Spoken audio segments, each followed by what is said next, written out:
Welcome to Deep Psyche. Carl Jung once wrote that the soul is not something we possess, it is something we must become. Beneath the surface of our daily identities, he believed, lies a vast inner world, mysterious, uncharted, and infinitely rich. To turn toward this inner landscape is not merely to seek answers, but to initiate a profound alchemical transformation. Yet how often do we look everywhere but within? We chase love, approval, and purpose in the outer world, hoping some external remedy might resolve the ache within. But Jung, with his quiet radicalism, invites us to reverse that gaze. He asks, what if the emptiness we feel is not the world's failure to give, but our own failure to listen? Not to others, but to ourselves. We have learned to betray our instincts, to dim our inner light for the sake of belonging, to silence the subtle truths that rise from the depths of our being. And in doing so, we estrange ourselves from the one voice that matters most, the voice of the self. Consider how often you have abandoned your own needs to meet the expectations of others, in love, in work, in family. Slowly, imperceptibly, you become a stranger to yourself. But the soul does not forget. It whispers, it aches, it dreams. And in moments of quiet or crisis, it calls to you, not with fury, but with longing. When will you return to me? This is not a fleeting discomfort. It is the voice of the unconscious, the deeper self, beckoning you back to wholeness. And Jung reminds us, real healing does not come from something we acquire, but from something we reclaim. Until you learn to offer yourself the very love and recognition you seek from others, no external balm will suffice. But this inner ache is not a flaw. It is a signal, a threshold, a sacred wound through which transformation begins. Whether it comes through heartbreak, exhaustion, or the quiet despair of a life misaligned, these moments are not curses. They are invitations, symbols, messages from the unconscious, which Jung taught is always speaking, always guiding, often through chaos, often through pain. Yet in that darkness lies not punishment, but potential. For the soul does not grow by avoiding the shadows, but by learning to walk through them. When you continually place others above yourself, you send a quiet but powerful message to the universe and to your own unconscious. I am not worthy. Yet Jung reminds us that the way we relate to ourselves defines the shape of our entire reality. If we do not offer ourselves love, respect, and care, how can we expect the world to mirror those qualities back to us? The first step toward transformation is not action, it is attention. Listen, not just with your ears, but with your being. Listen to your discomfort, to that subtle restlessness that you keep trying to drown out with busyness, with noise, with external validation. These feelings are not your enemies. They are signals. Beneath the unease lies a truth waiting to be uncovered, the truth of who you really are. To reach that truth, you must begin to honor yourself. You must become your own deepest commitment. Imagine even for a moment how your life would shift if you truly put yourself first, not out of selfishness, but out of reverence. What if every decision you made aligned with your most authentic needs, your deepest desires? For many, this feels radical, even wrong. That's because we've been conditioned to believe that self-sacrifice is virtuous, that to give endlessly is noble, and yes, kindness matters, compassion matters. But Jung warned that when generosity comes at the expense of the self, it becomes hollow. We pour from an empty vessel and slowly begin to wither inside. The parts of ourselves we reject, the ones we deem inconvenient, needy, or too much, do not vanish. They go underground, and from the depths of the unconscious, they begin to shape our lives in ways we do not understand. In unfulfilling work, in loveless relationships, in the quiet ache that something essential is missing. Jung taught that healing begins with integration, with welcoming home the parts of ourselves we've exiled. Often the most neglected part of all is the one simply yearning to be loved by you. And if you don't turn toward it, who will? This is not selfishness. This is soul work.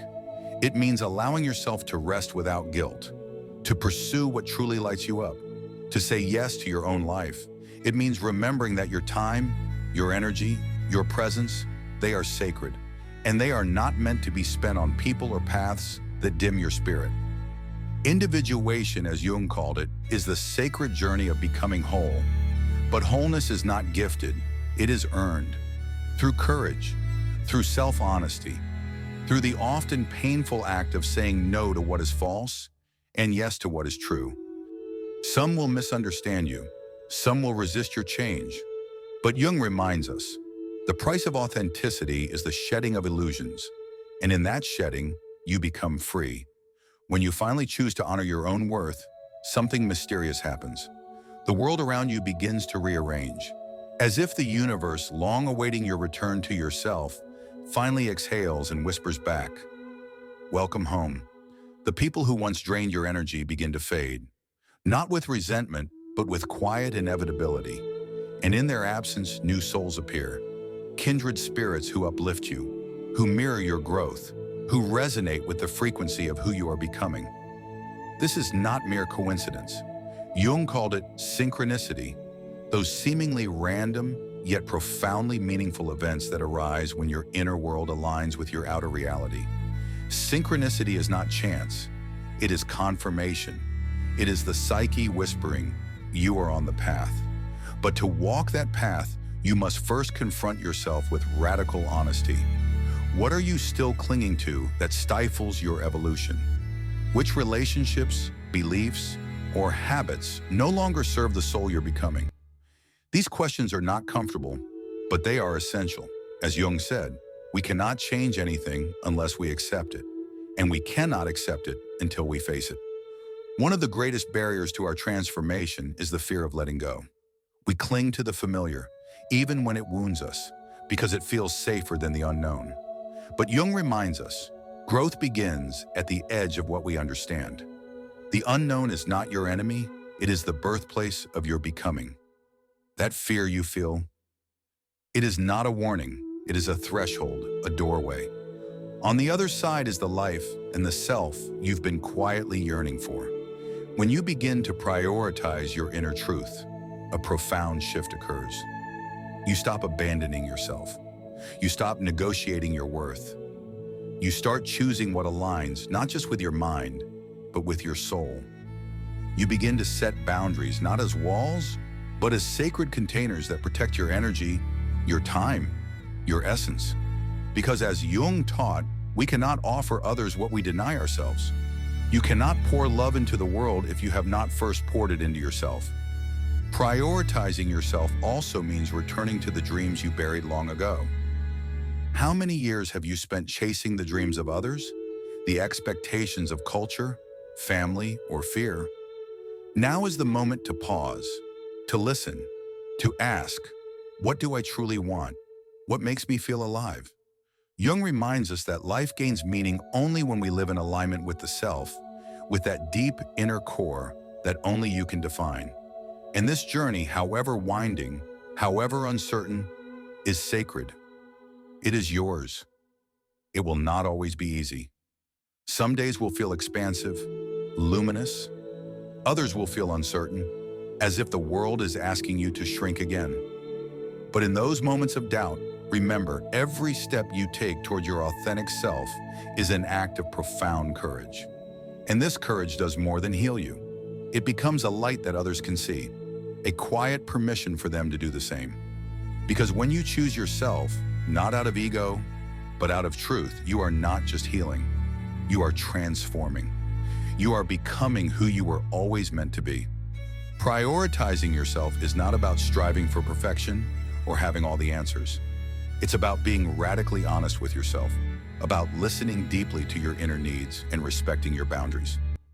Carl Jung taught that the journey toward wholeness begins not in the light, but in the shadow. The parts of ourselves we were taught to suppress, our emotions, our desires, even our power, often hold the key to our healing.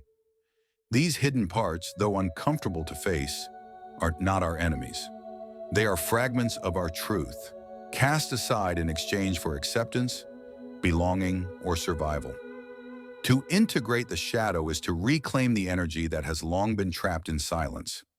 When we stop hiding from ourselves, we liberate the creativity, passion, and vitality that once felt unreachable. Imagine how different your life would feel if you no longer had to perform, prove, or pretend, if you were free to express your truth without fear of rejection.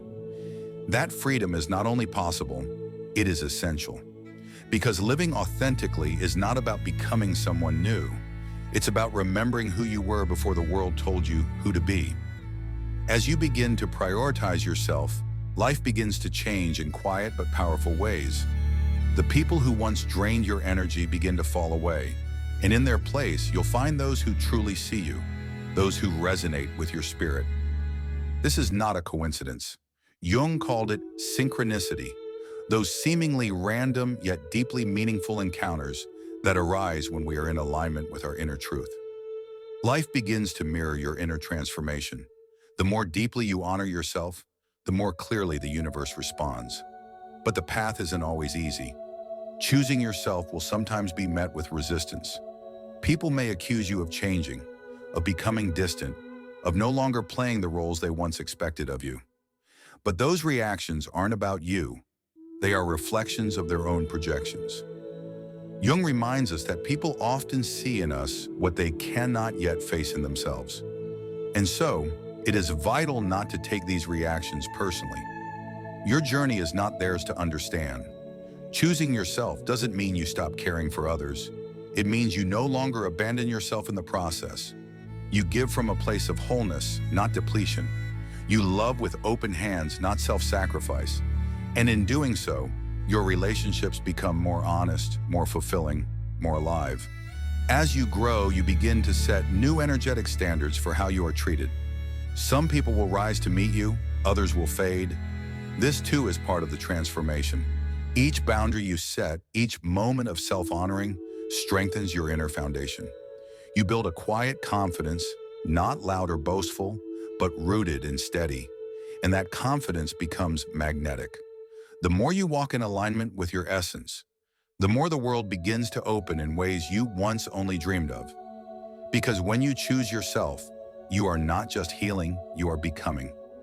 You are becoming the version of yourself that was buried beneath expectation, guilt, and fear.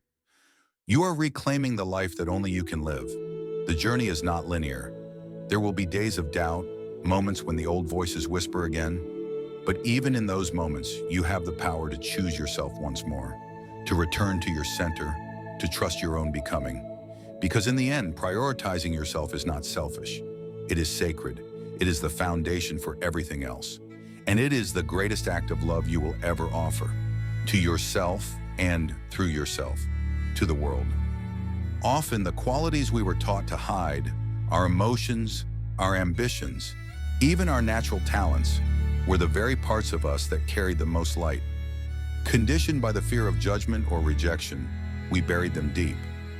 But these shadows, though uncomfortable to confront, hold immense power. Carl Jung explained that embracing our shadows does not simply liberate us. It unlocks a reservoir of untapped energy and creativity that has been quietly waiting for permission to emerge. Imagine for a moment how your life might change if you no longer feared being yourself. If you could express your truth without the heavy burden of seeking approval.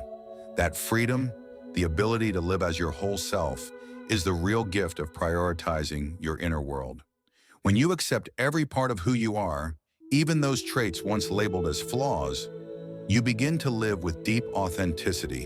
And when you live authentically, something remarkable happens. Life starts to meet you where you are. The right people, the right opportunities, and the right experiences begin to align with your path. Not by force, but with ease. This doesn't mean the journey will be free of struggle. There will be resistance. Doubts will arise. You may question whether choosing yourself is the right thing, especially when the world around you seems to misunderstand your transformation. But every one of those moments is an invitation to return to yourself again, to trust yourself a little more deeply, to walk forward with greater clarity. And with each choice, your self-trust strengthens. Your confidence becomes rooted. You move one step closer to a sense of inner wholeness. One of the greatest challenges in this journey is the fear of rejection. We worry that by setting boundaries, by choosing what nourishes us, we risk losing the people we care about. But as Jung reminds us, the relationships worth keeping are the ones that make room for your authenticity. If someone walks away because you chose self-respect, then they were not meant to walk with you through the next chapter of your life. Self-prioritization is not a rejection of others. It's the act of including yourself in the circle of care you so freely extend to those around you. When you take time to recharge, when you honor your own needs, you bring a fuller presence to your relationships, not one born of obligation, but of genuine connection. And this naturally elevates the quality of your bonds. As you continue to prioritize yourself, the dynamics of your life begin to shift. Some relationships evolve into deeper harmony, others quietly dissolve. This is not coincidence. It is the visible reflection of your inner evolution. As you grow, the universe responds. Jung taught that relationships are mirrors, reflecting the beliefs and energy we carry within. If you do not value yourself, you will attract people who mirror that same lack of respect. But the moment you begin to honor your worth, you set a new energetic standard. And the people in your life, whether consciously or not, will respond to that shift. Some may resist. Some may label you as selfish, distant, or changed. But their reactions are not about you. They are about them, their fears, their wounds, their unresolved struggles. As Jung would say, these are projections, not truths. That is why it is so important not to take these reactions personally, because ultimately prioritizing yourself is not about others. It's about your relationship with your own soul. And real lasting transformation does not always come in dramatic, sweeping gestures. Sometimes it begins with the quiet, everyday choices, saying no when you mean it, allowing yourself to rest without guilt, investing time and energy into what nourishes your spirit. These small acts, repeated over time, reshape your life from the inside out. Before you realize it, you are no longer merely surviving. You are creating a life that reflects your true essence. A life rooted in presence, honesty, and self-respect. And that is the quiet revolution of choosing yourself. Not a life dictated by the expectations of others, but one aligned with your truth. One of Carl Jung's most profound teachings is the concept of individuation, the process of becoming the person you were always meant to be. It's not a final destination, but an ongoing journey. And every time you choose to prioritize yourself, you take another step forward. With each step, you move closer to wholeness, toward a life that is not only authentic, but deeply meaningful. And here's the fascinating part. As you transform, so does the world around you. Jung believed that our inner world and the outer world are intimately connected. When you begin to heal within, your relationships, your opportunities, and even your circumstances start to shift, mirroring the person you are becoming. It's as if the universe itself begins to respond to your decision to live in harmony with your true self. At first, the changes may feel subtle. You might notice certain people naturally drifting away, while others enter your life carrying a new kind of energy, one that resonates with your evolving identity. You might find yourself thinking more clearly or making decisions with a quiet confidence that once felt out of reach. These are not coincidences. They are the natural result of honoring your needs and choosing yourself. When you begin to prioritize yourself, something shifts. The fears that once held you back start to fade. You realize you don't need approval from the outside world. Your greatest strength has always lived within you. As Jung said, the power you seek is already inside. You just need the courage to embrace it, even the parts you once hid. The path isn't easy, but it's the most meaningful one you can take. When you prioritize yourself, you're telling both the world and your soul that you are worthy of a life aligned with your truth. And that choice doesn't stop with you, it ripples outward. Your courage becomes a quiet light for others still lost in fear or doubt. So pause and reflect. What can you do today to honor yourself? Maybe it's setting a boundary, saying no, or simply listening to your heart in silence. No step is too small. What matters is that you begin, and one day you'll look back and see just how far you've come toward a life that truly feels like home. Remember, you're not alone on this journey. We're in it together. If this message spoke to you, share it with someone who might need it too. Every like, comment, or share helps create a space where growth and healing can flourish. Because when you choose to honor your truth, you don't just change your life, you help change the world. Thank you for being here. I'll see you in the next video.